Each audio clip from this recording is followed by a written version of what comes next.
Yan, magandang umaga po ulit sa bawat isa. At salamat po sa mga tinig. Today is Maya Sunday, kaya puro Maya yung naglilingkod. Yung nakaputi ay mga Maya pa po yan. Palakpakan nga po natin ang Panginoon. Yan. So before we push through with our lesson for today, our message, patuloy kaming nananawagan, at nagpapasalamat kami dahil tatlo na nagpalista about our encouragement na makibahagi po kayo at maging part ng maraming mga ministeryo, lalo na sa musika at pag-awit. Hindi po titignan yung siyempre, pero yung mga buligyetong natin, pero yung from 12 and above, kahit na UMN ka at WSCS ka, gusto mong tumugtog, umawit, sumayaw, o kumente, para sa Panginoon, we are inviting you. At ganun din, yung last print out natin ng commitment cards na 26, meron na pong 3 o 4 na yata na nabawas para purihan po natin ang Panginoon, At baka yung isa doon ay para sa iyo. Mamaya po, bago umuwi, makipagkwentuhan ka kay Lord at nawa, makadagdag ka ng isa para sa iyo. Let's continue to save our richness in heaven. Yeah. Last week ay pinag-aralan natin about sa Luke chapter 12, and we will proceed with our series of studies about the Lucan account. Sabi po natin, dapat tayo lahat ay naghahanda sa muling pagbabalik ng ating Panginoon. And we talk about yung maliit na kawan na pangako ng Panginoon, yung provision, at lahat ng kanyang pag-iingat ay sa atin. At ini-encourage tayo ng verse 3 to continue to put up treasures in heaven. And then, sa huli, ang sabi po sa verse 35, lagi tayong maghanda, lagi tayong maging alerto, sapagkat ang bawat isa sa atin ay dapat na maging bahagi ng pagbubuo o pagtatayo ng kaharian ng Diyos dito sa lupa. Today, ang pag-aaralan po natin mga kapatid is about the divine Christ. At ito po yung sa binasa natin kanina, From the lens of an unbeliever, at bababasa mo sa kanya ito, dahil ito tungkol sa division, maaaring iba ang maging interpretasyon o iba ang kanilang pangunawa patungkol sa bagay na ito. Now, this message is in the midst of us today because we all believe na tayo po ay nasa Panginoon na. Amen po ba? Dahil po dito, nawain natin ng mas malalim sa theological pamamaraan. Ano ba ang sinasabi ng Panginoon tungkol dun sa mga binasa natin kanina? Bakit ang tinig ng Diyos ay paghihiwa-hiwalay o pagkabahagi? Una po dun sa verse 49, renewal amidst conflict. So, patuloy na nananawagan ng ating Panginoon, mga kapatid, for a spiritual renewal. At kaya po marami tayong mga activities, maraming mga programang nilalatag ng ating iglesia, ng ating episcopal area, upang makatugon tayo sa panawagang ito. At isa po doon ay yung ating discipleship na ginagawa po ng ating care group. At kapag nababanggit natin yung apoy, marami pong ibig ipakahulugan nito. Biblically, ito yung ginagamit upang pang-purify, pang-linis. Sabi nga doon sa salita kanina, ang expectation niya ay dapat magliliyab na sa panahon ito yung daladalang apoy ng banal na Espiritu. Fire brings new life. Fire unveils sins. And fire cleanses and fire divides or set us apart from all the filthiness of this world. Kaya tayo sineset aside ng Panginoon, Kaya tayo inihiwalay sa mundo ito upang magkaroon tayo ng realisasyon na hindi ka na talaga tigalito sa mundo. Magmula nang ihakap natin ang ating pananampalataya at kung paano tayo sinubaybayan ng Banal na Espiritu sa pananampalatayang ito, sana nakikita na natin ang sarili natin na malayo na tayo doon sa dati. Amen po ba? Kaya sabi niya doon sa una, ang expectation ng Panginoon, yung dalang apoy, yung una na tinanggap mo, dapat siya na nagliligab, naglalagablab na. It's already blessing and a blessing po sa ating pagsunod at pananampalataya sa ating Panginoon. Yung ding pagbabago na ito o yung spiritual renewal na nangyayari sa ating paligid, yung pagkabahabahagi na binabanggit sa aklat ng Lucas, ay nagsasabi rin po na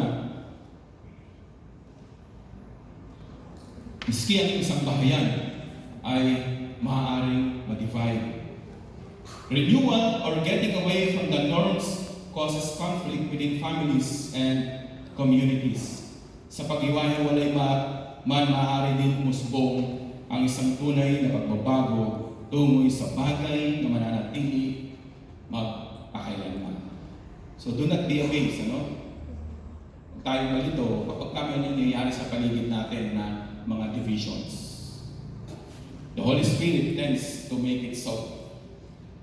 Lalo na sa atin, na nasa Panginoon. Because the devil will do everything para tayo ataking muli. At nasa ating pagpapasya kung babalik pa tayo sa dati o mananatili tayo matatag sa ating pananampalataya.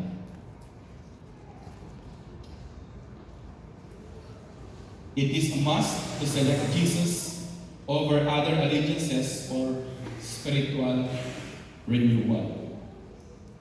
Piliin palagi natin si Jesus at manatili tayong sumasamba sa Kanya patungo sa ating pagbabagong spiritual. Sabi ni Teacher Maricel kahapon sa lay servant ministry na training workshop. Sabi niya, minsan they're claiming that we are already born again. Matagal na tayo, minsan yung ating matagal na tayo nananampalataya. Pero sabi niya, yung hamon ng kanyang mensahe kahapon, may pagbabago bang nangyayari na? If we're really claiming that we are in Jesus and we are a part of His ministry, isang tanongin natin ang sarili, are there already changes na nangyari na sa aking buhay? Not regressively, but progressively. So yun yung hamon sa atin ngayong umaga na ating pinag-uusapan, mga kapatid. Pangalawa, sabi po doon na sa verse 52, dapat kaliwa lang o kanan. Hindi po pwedeng nasa gitna ka. Hindi po pwedeng parang balimbing, o parang maligam-gam ang pagsunod natin sa Panginoon. When everything is set on our side, parang gustong-gusto natin palagi na nasa Panginoon. Gustong-gusto natin na naglilingkod. Gustong-gusto natin na natatanaw tayo, na nandun tayo palagi sa presensya ng ating Diyos. Pero kapag ang panahon ay hindi umaayon sa atin, are we still sailing on the same? Naroon pa rin ba tayo? May gagalakan pa rin ba tayo sumunod kahit parang napakahirap at mayroong paglalaban sa ating puso at isipan? Ang pagdating ni Jesus ay nagdulot ng pagkakabahagi ng tama at dapat na pagpili, mabuti sa masama, magtatagal at laban sa mga bagay na pansamantala lamang. So ngayong umaga ay isa pang tinatanong tayo ng Panginoon. Are we going to follow? Or are we going to continue reject God's calling amongst us? This choice will impact relationships. Ang dating magkakasama ay magkakawatak-watak dahil sa pagyakap sa bagong buhay. Mababago din ang ating pakikitungo o ang ating katapatan, even within our family members. Dito, maliwanag na ang nais ng Panginoon is to separate us from the world, from its desire, its ways, at iwanan tayo sa dilim patungo sa liwanag. With this newfound allegiance, natututo tayo to discern what is good and right, kaya talagang iiwan mo ang mga bagay na nakasanayan mo na hindi ayon sa plano ng ating Panginoon. Madaling salin, if you're still skipping going to church, God is talking to you today. Anong pipiliin mo? Saan ka tulog? Totoong papanin. Hindi ibig sabihin na dahil miyembro ng ating pamilya ay, sabi nga ng mga kabataan, matik na, pastor. Hindi porke family members ay matik na yayakapin na rin ang ating pananampalataya. In fact, madalas pinagmumulan ng conflict ang pagpili natin at pagyakap sa katotohanan. Minsan naayaan mo sila sumama sa iyo sa pananampalatayang sinusundan mo. Minsan doon ang gagaling o doon nagsisimula ang pagtatalo-talo. Umaga ay hinihikayat tayo ng aklat ng Lucas na sana yung ating pananampalataya, yung reflection nito sa ating sambahayan ay namamalas kung ano dapat ang nakikita at nararanasan dito. Minsan kasi mahirap mag-aya dahil baka hindi nila tunay na nakikita o nararanasan sa atin na tayo ay binago ng ating Panginoon. And it is the division, sinasabi rito sa aklat ng Lucas, na habang hinahatak mo sila at pinipili na sumama sa iyo, pilit din silang umaalagwa o nagpupumiglas at ayaw nilang yakapin yung pananampalataya na meron tayo. Even in our daily works and sa ating community, choosing to become better or to leave our nakasanayan disqualified us from the norms our colleagues enjoy. Pag nalaman nila na ayaw na mga bagay na ganito at isinusubo mo na sa kanila unti-unti yung pananampalataya mo, there where the division starts. Ayaw ka na nila, lalayuan ka na nila, hindi ka nila nakakausapin. Those things. Who cares anyway? Kung ikaw naman may nakapanig sa katotohanan. Panalangin natin sila, and sa grasya ng Panginoon, hindi man ikaw ang maging kasangkapan o di mo man makita na sila na bago, I'm sure pagdating mo sa harap ng Panginoon, isa ito sa magiging maraming mga korona natin. Pangatlo, discomfort brings change. The discomfort of change. Kapag mayroong binabago, kapag meron tayong nakasanayan na ginagawa, kapag araw-araw na natin nakikita ito at part na ng ating sistema, and when somebody wants to change, gusto niyang baguhin yung part ng ginagawa mo na madalas nakasanayan mo na, minsan ayaw natin ito. Ilalabanan natin, tinatalikuran natin, and worse, hindi natin ito tinatanggap. Division or change is necessary for spiritual growth and transformation. Change is a necessary part of life. Amen po ba? Kung meron nga raw constant sa mundong ito, walang iba kung hindi yung change. The division caused by Jesus' message can be painful.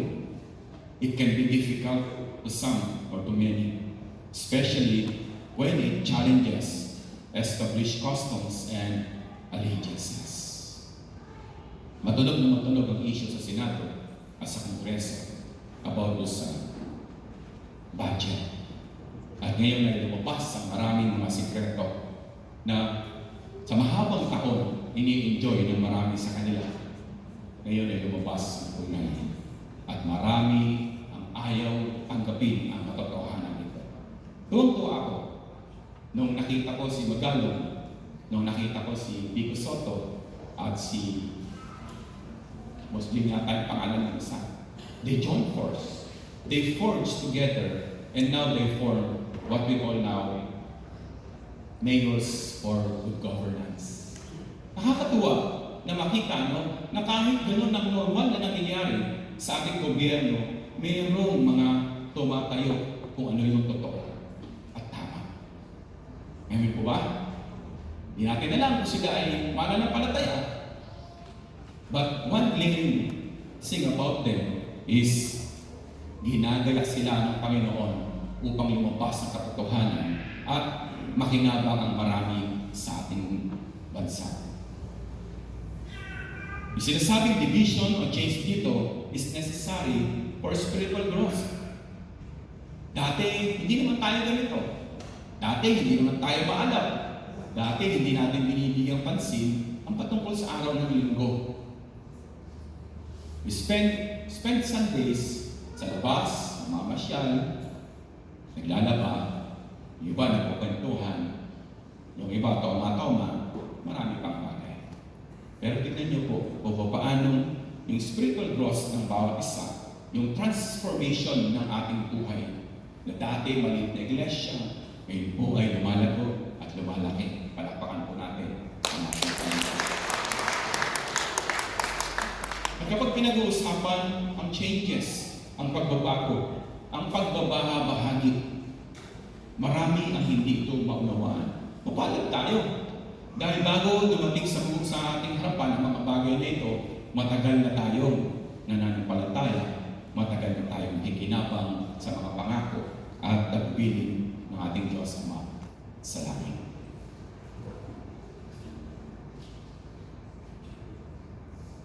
Division or change is necessary, sabi nga po natin kanina. Minsan, maririnig mo pa rin, sabi nila, pagka Metodista, Tamporista. Meron pa rin tayong isip tampurado. Ngayon po,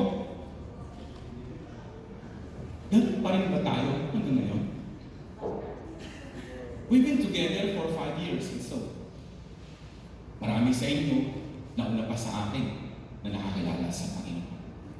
But when hurting comes, pagka merong babaguhin sa buhay mo, pag meron sa mga nakasanayan mo ay hindi mo matanggap at ito ay kailangan mangyari, nagtatampo ka pa rin ba? Iniiwan mo pa rin ba ang iglesia? Umihinto ka ba sa paglilingkod? At hinihintay mo yung tila sa para sa iyo tamang panahon, yung hindi ka na masasaktan, yung wala na yung sa loob ng iglesia na nakasakit sa iyo. Fire is necessary for purity. Changes is necessary, even if it's painful to some and very difficult to chew for others. But change must happen to each one of us. At ito yung ginawa sa atin ng Panginoon muna sa lahat.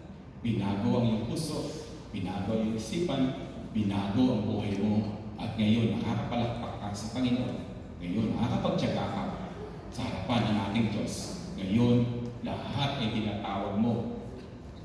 Lahat ng pangangailangan mo, lahat ng takot sa buhay mo, ay isinasaalang-alang mo sa Diyos na iyong pinaglilingkuran.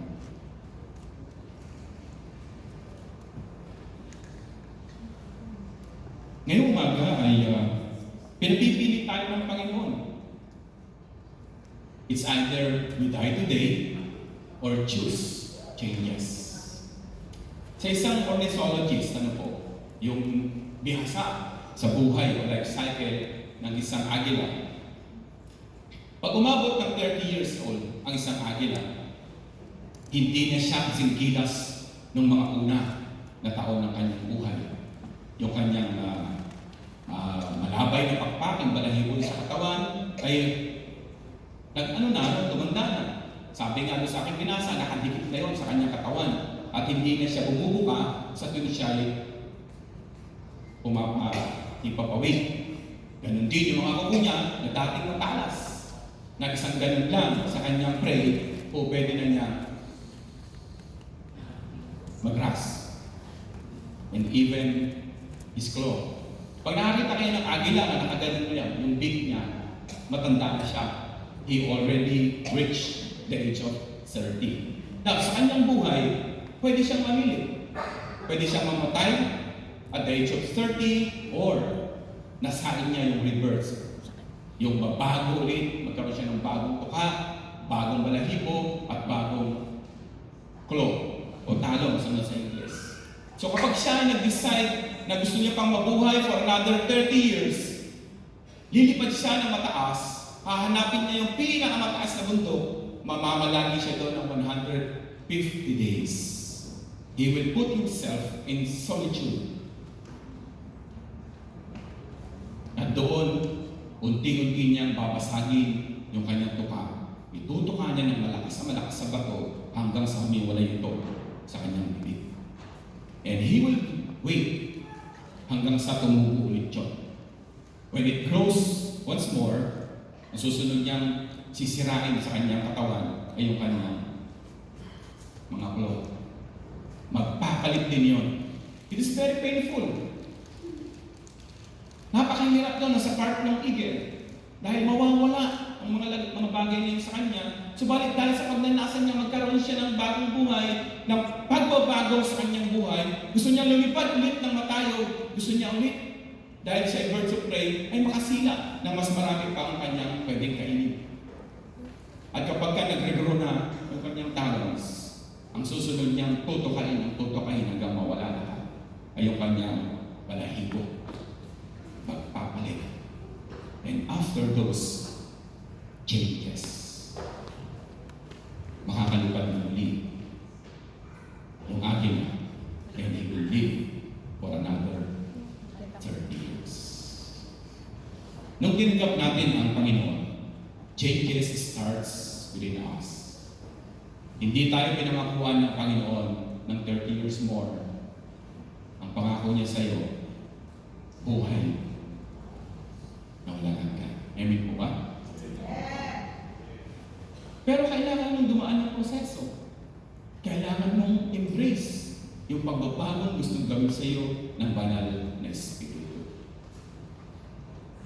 At kung ito ay maunawaan mo, iwawalay ka niya sa mundong ito. At sa pagkawalay niya sa iyo, gagamitin ka niya sa isang journey na makikinabang una siya at ikaw. Do you want the changes to happen in your life? O pipiliin mo na lang na mamatay at magdusa habang buhay? Do you want to succumb on the painful experience of changes? O magkakasya ka na lang na uubo ng araw ng linggo? Dadalo o ibig mo? Magkakaluko o meron kang sobra? Aawit kung okay sa'yo ang aawitin. Pagwawalis, paglilinis, o meron kang panahon. We are doing an intentional discipleship program for the last 2 years, mga kapatid. That's why, palagi namin pinamamanig sa inyo to be part of this journey. Kung masaya ka pa din na nakaupo na lang, this message today is for you. Kung gusto mo na hindi ka nahihirapan, do not take heed on this calling. Pero kung gusto mong mabago talaga ang buhay mo, kung gusto mong mayakap ang lahat ng pangako ng ating Panginoon, be like the eagle. Masakit sa una, pero ang tinitingnan, ang pag-asa ng agila sa kwento, ay isang buhay na mas mainam kesa nung una. Mahirap humiwalay sa mundong ito. Kaya nga, continuously, yung work ng Banal na Espiritu ay nananalaytay sa iyo at sa akin. But it will only prosper kapag ka inunawa natin ito at tinanggap. O hindi, we will die miserable. Amen po, church? Amen po ba? So, today, God is giving you the liberty to choose. Die and suffer forever, or embrace the change kasama yung painful experiences ng pagbabago na yun and live an everlasting life. At sa uli, sabi po niya, kahit ano ang mangyari, kahit na mahirap yung pagbabago na inalalaan sa iyo ng Panginoon. While Jesus' message brings division today, it also offers a deeper spiritual peace that transcends earthly conflict. Huwag mo ipanalangin na hindi ka maging bahagi ng mga conflict sa mundo ito na ating ginagawa. Kasama po yan sa pagpapalinis natin sa apoy na dala ng banal na Espiritu. So sa akin po pagtatapos, let us always choose Christ. Amen po ba? Kahit masakit, pero alam natin ang totoo at ang dulot nito ay yung kanyang lahat ng pangako. Let us embrace pain. Dahil kung sa pain na yun, tayo ay lalago. Let us face difficulties dahil alam mo na kasama mo ang Panginoon Yesu Cristo. Sa Diyos po ang pagpapalala.